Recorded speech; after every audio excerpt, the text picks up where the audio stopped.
Hello everybody, welcome back to another Space Marine 2 video. So in this video I'm going to basically having a quick look over the 9.0 update.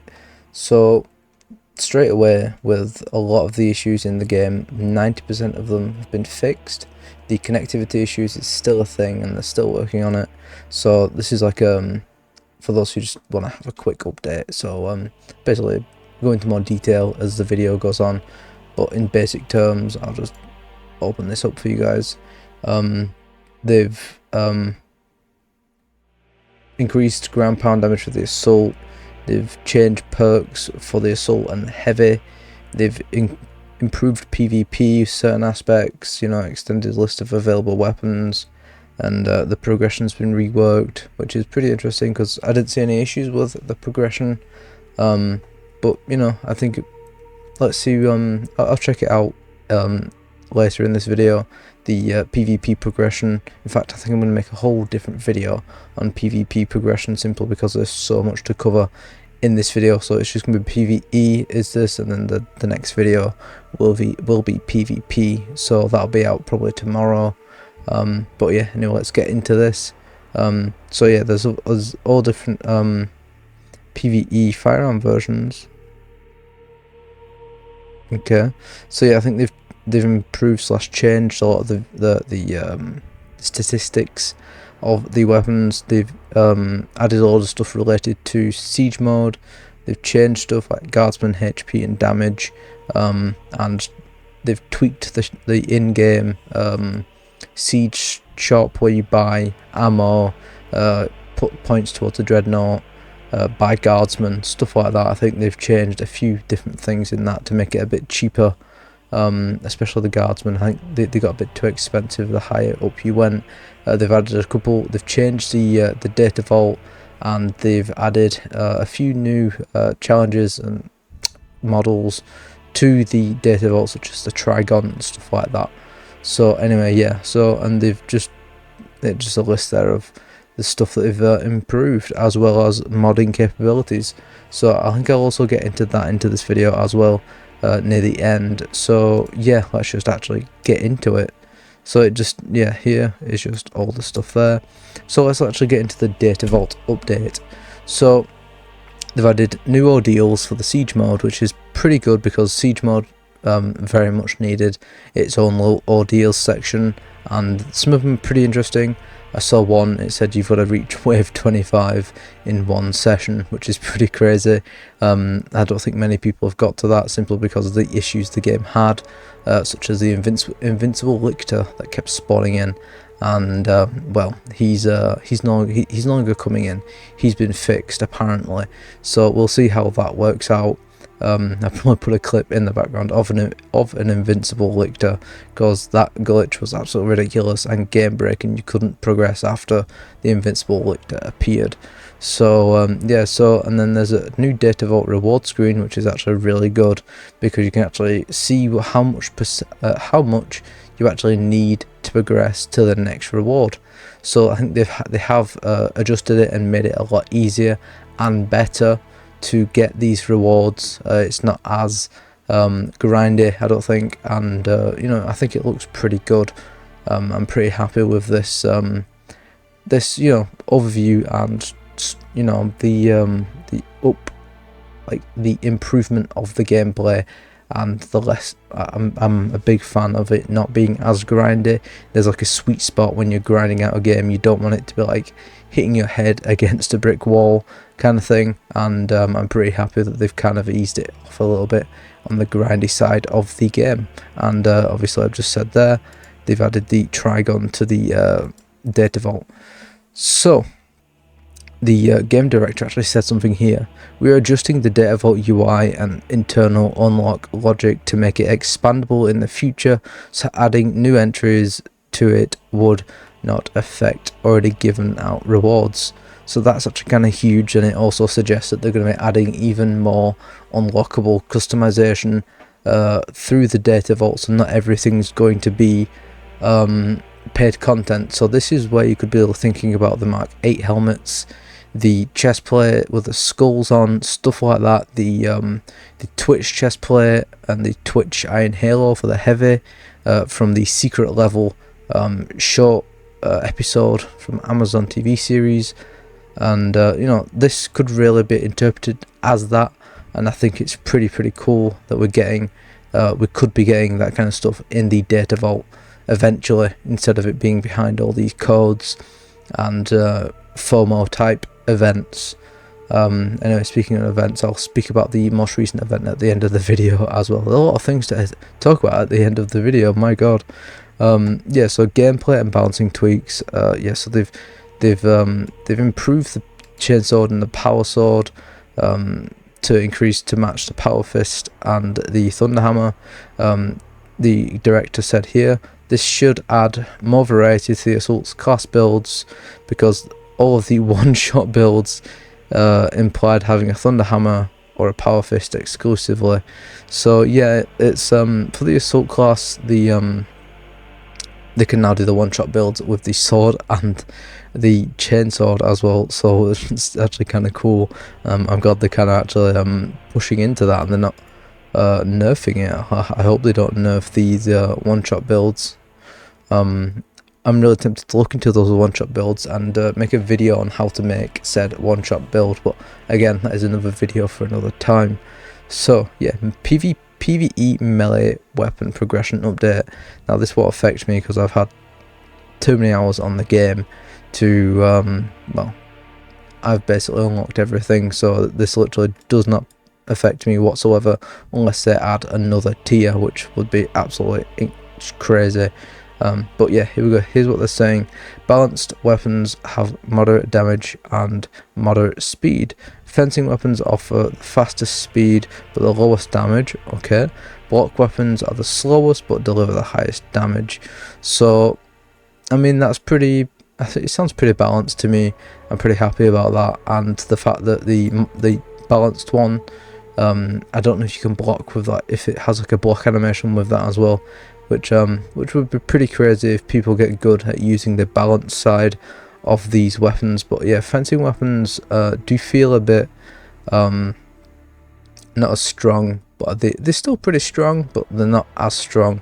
If you, for example, had a block weapon, and then that's probably where these one-shot builds are coming from, with these block weapons, and then they're using all these other little abilities just to basically dogpile a load of percent boosters onto their damage and just literally one-shotting large groups of enemies. And I think that's it's pretty cool actually, and I really do hope they don't nerf any sort of weapons that you know, have this fun little thing going on. It's mostly the assault that has these one-shot classes builds. So yeah, anyway, so PvE firearm weapons. Our stats show that all firearms balance is good spot right now, and all weapons are absolute viable.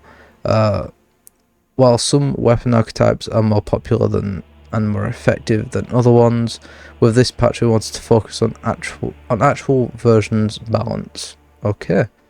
Some versions within archetype were underpicked, and thus we would like to do a big pass on those, obviously. But in addition to that, we feel like some of those weapons didn't stand out much from their counterparts. Therefore, we wanted to increase stats difference and make sure the choice is more meaningful. Okay.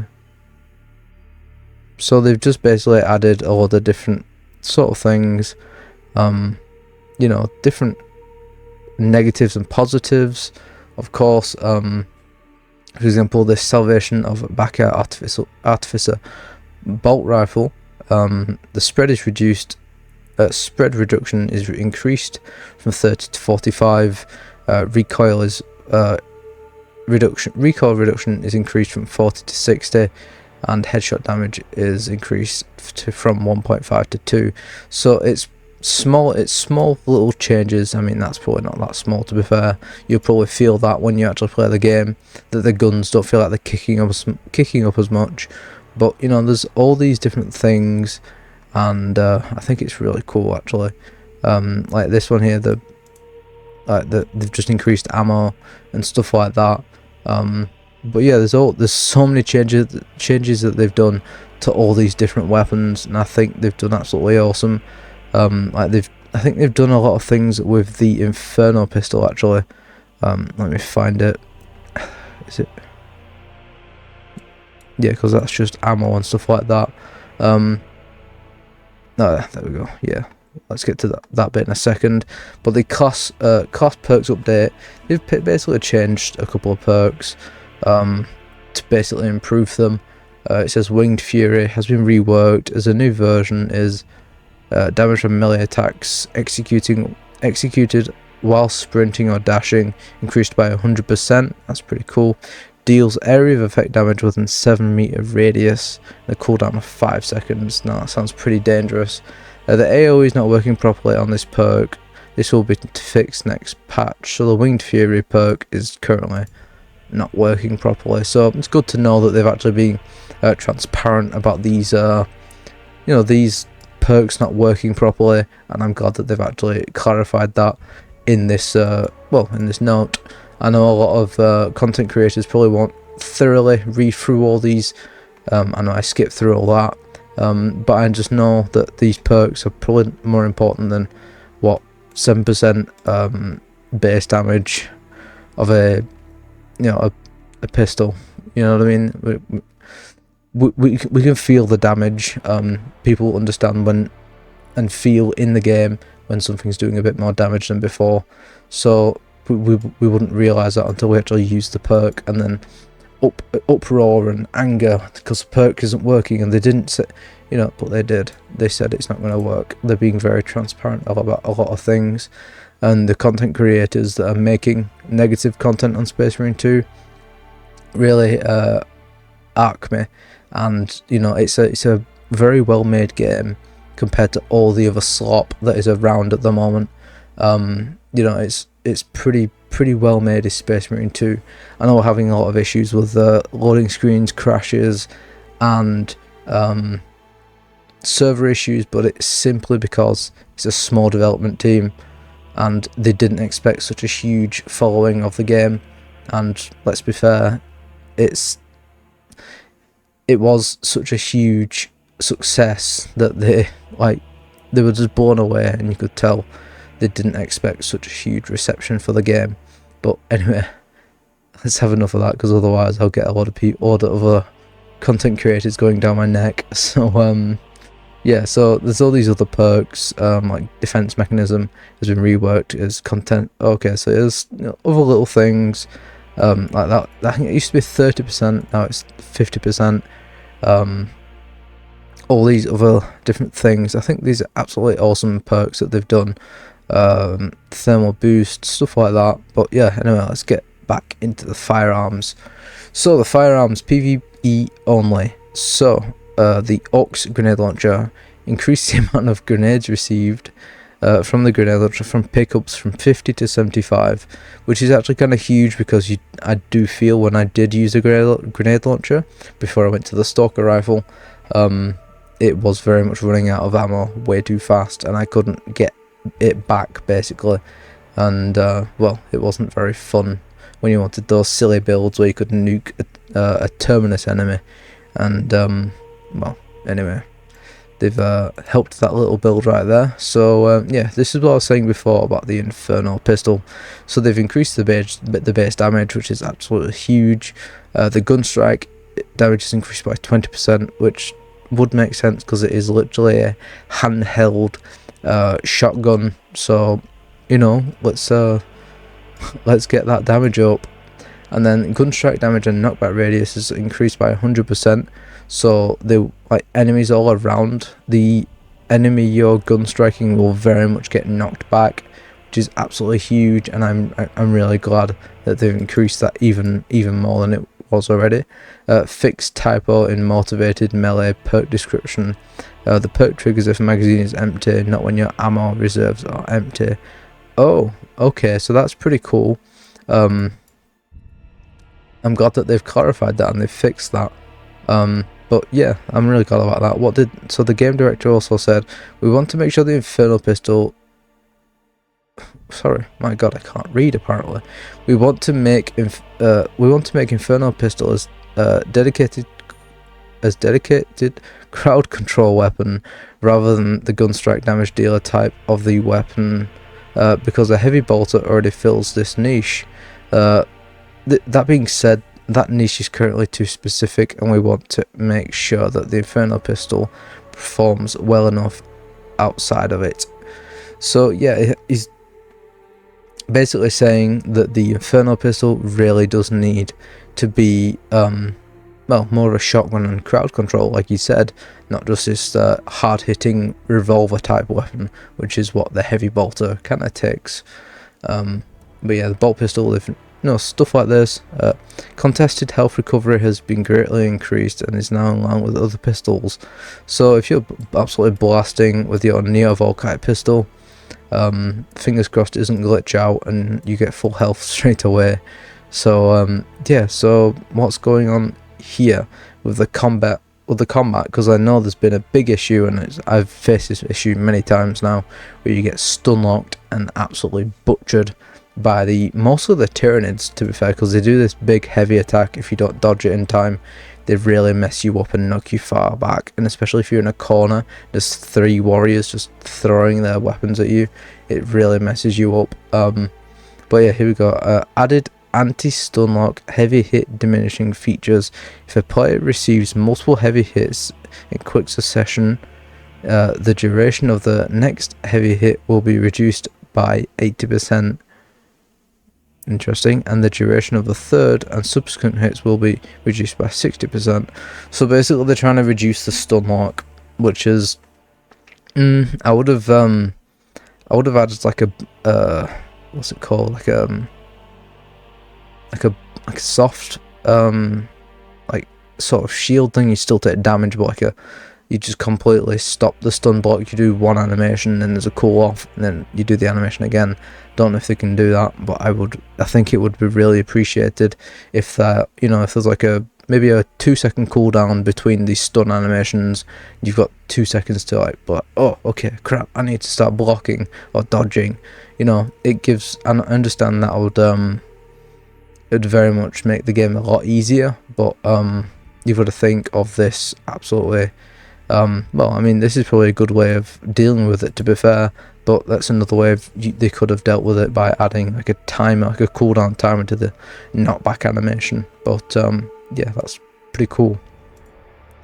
And Assault is now invulnerable during his ground pound landed animation, which is actually really cool. I know the Assault class is very much slept on at the moment. Well, it was, and it was very much left back compared to all the other classes, and simply because it didn't do well until you max leveled it and you had all the perks and you had all the like the Power Fist and the Thunder Hammer fully leveled up. You had to literally max the class out just for it to be any sort of good whatsoever, and I'm pretty glad that they've clarified this. I mean, what does he say here? Assault class has received multiple buffs in this patch. I would like to talk a bit more about it a bit more. We've heard your feedback regarding the Assault class being too weak, and we agree. But to a point, the amount of effort it takes to play it right doesn't outweigh the benefits, which shouldn't be the case. However, the Assault class can one-shot most of the enemies on the hardest difficulty, which is the one-shot builds.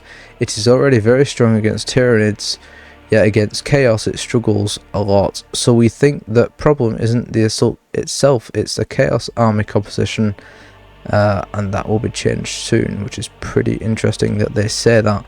The buffs will make Assault better and more fun to play, but the core problem will be addressed in the next content patch, which is really interesting. So fix several issues with the power sword during the so that's just a simple animation fix. Yeah, fair enough. So siege mode, they've made the guardsmen cheaper. They've increased the health as well, which is pretty interesting. They've streamlined they've increased the dreadnought from 3 minutes to 5, which is actually kind of crazy. Extra 2 minutes could actually mean a lot, to be fair. but the Dreadnought does seem to be a bit, in a sense, doesn't really help. He only feels like he only aims for the little guys. He doesn't aim for the big enemies. Do you know what I mean? But yeah, they streamlined the Terminus enemies, which is after Wave 16, which is actually huge. I'm actually really glad they've done that. You know, it says here, previous logic used to be complex and depended on a sector, sometimes causing 30+ waves easier than 20+. This change shouldn't affect the game difficulty, but rather make it predictable. Interesting. Fixed multiple issues with enemy spawns. Fixed multiple issues with enemies getting stuck at spawns. That was an issue because you just stood about till it just got killed off. Fixed multiple issues with not being able to progress to the next sector. I'm glad they fixed that. I saw a lot of problems like that in Discords and Reddits. Fixed minor issues with siege level geometry and collision. Okay, I've never saw any of those issues. Completing waves as assault will now unlock Inferno pistol skins. Oh, okay, so I'm assuming that didn't work. That's interesting. They did say somewhere that they've fixed the Lictor spawning. I don't know where I read that. I swear it was on there, but you know. But yeah, this is the PvP. Oh, there we go. Yeah, AI says it right there. Yeah. So then the PvP. So let's actually look at this progression just real quick. Just a quick cover. I will do an in-depth video on the actual progression, the XP recalculated, stuff like that. New levels added. Interesting. Max level is now 44, which is awesome. Minor fixes to private alloys and gameplay modifiers. These are all the weapons that they've added to the different classes, which is actually huge. You know, stuff like that. I think this is absolutely awesome, and that is pretty much it, other than general fixes, customization things, you know, fixing AI like Nero Throw dealing too much damage with its beam attack, cultist sniper firing twice. That's happened to me a couple of times. Minor animation fixes for various enemies. You know, it's all pretty good. They've actually fixed a fair few things here, and I'm pretty happy about this. Looking forward to the community update that's coming out soon. I think it might be maybe Thursday. I'm not 100% sure, but I'm really hoping that we get it very soon. So yeah, that is about it for this video. I know I've done a lot of talking, a lot of yapping on about different things, and I feel like I'm losing my voice a little bit. Excuse me. And yeah, if you did like the video, please leave a like. If you stuck to the end, thank you so much. Leave a comment and let me know if you did watch all the way through to the end. And if you didn't like the video, leave a dislike. I do not mind. If you want to keep up to date on everything Space Marine 2, please do subscribe, and I'll see you guys in the next video. Bye bye.